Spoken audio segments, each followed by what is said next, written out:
Thank you very much for being here today. Madam Speaker, Honourable President, Honourable Members, on the 23rd of March, the President of the Republic, President Ramaphosa, addressed the nation to announce government's decision to enforce a nationwide hard lockdown. In that speech, the President made an explicit commitment to the nation. He said, and I quote, "We expect all South Africans to act in the interest of the South African nation and not in their own selfish interests.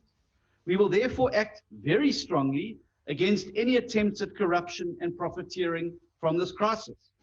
I've directed that special units of the NPA be put together to act immediately and arrest those against whom we find evidence of corruption." Close quote. This was fighting talk from the President, but not a threat that his own party took very seriously. And this stern warning clearly didn't prove to be much of a deterrent. On the contrary, we now know that in this moment of great national crisis, the ANC abused the state of disaster under which normal oversight mechanisms and procurement regulations were suspended to embark upon what can only be described as a feeding frenzy of the COVID-19 funds. At a time when the poor were being forced, sometimes at gunpoint, to sacrifice their right to earn a meager living. When school children were being forced to sacrifice their right to education and school meals.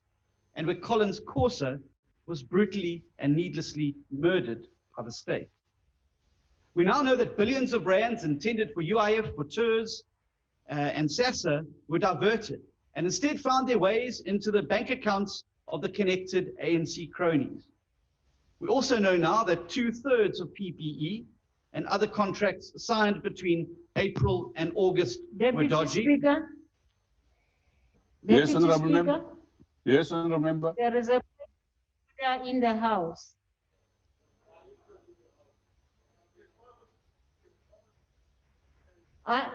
Please go ahead. Yes, I'll take a question. Honourable Deputy Speaker, please proceed with the point of order. What's the point of Yeah. order? Honourable Member. Thank you, Honourable Speaker. I heard you, Honourable Steenhuisen say, during lockdown, there was no oversight, it was stopped. Can you stand for that? Yes, because this parliament shut its lights and shut its doors for months while the government and the executive were allowed to do what they want and get away with it, which is why we sit with the problem today. So yes, absolutely. You and this parliament have failed in their duty to hold the government accountable, which is why we're having this debate today. I wanted you to confirm that COVID funds were intended for life-giving food and life-saving medical equipment. This is not just theft, it is murder. Corruption costs lives. And that is why in the Western Cape, while we were building field hospitals, the ANC in Gauteng were digging graves. And we heard that the high-profile ANC looters included the health MEC in Gauteng, Bandile Masuku, and that Ace Magashule, your Secretary General's son, and Nomvula Mokonyana's daughter scored COVID-related contracts. And we know that the scandal reached deep into the president's own office, with Kusela Diko's husband awarded 125 million rands worth of tenders. These were a pack of heartless hyenas feeding off a helpless, dying springbok.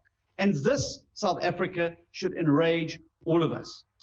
The president may have been shocked that his party could plumb to such depths.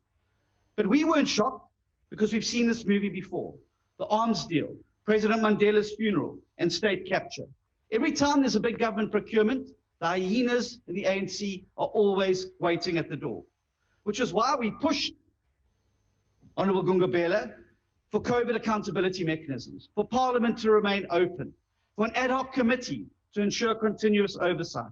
We called for a special Inspector General with powers in National Treasury to take preemptive action to prevent COVID fraud and corruption. And we argued that the exclusion of oversight mechanisms, including in this House, from the Disaster Management Act was itself a grave oversight. Had these been taken on board, we wouldn't be sitting in the situation today. But our calls were ignored. This Parliament's lights stayed off for far too long. Now, Mr. President, Office of the President, we cannot repeat the same mistakes over and over again. And we have to work together to put in place mechanisms that will ensure that this can never and will never happen again. The DA in this House will support any measures, as I'm sure many other opposition parties will, including ending the state of disaster that has given the cronies the free run. We will support you if you want to reinstate the Scorpions, a corruption-busting body that was real independence and real sting in the tail. And we will support a 15-year prison sentence for all of those convicted of COVID corruption. Each and every individual, no matter how politically connected they are, no matter where they work, must be held accountable. Because, colleagues in this House, we will only win the fight against corruption in South Africa when there are real consequences for wrongdoing. We will only win the fight against corruption when we see the big political fish in orange overalls. Mr. President, members of the ANC, members of the Cabinet, we stand ready to help develop these mechanisms to ensure this doesn't happen again. And the President is going to need the DA's help because his party simply cannot help itself.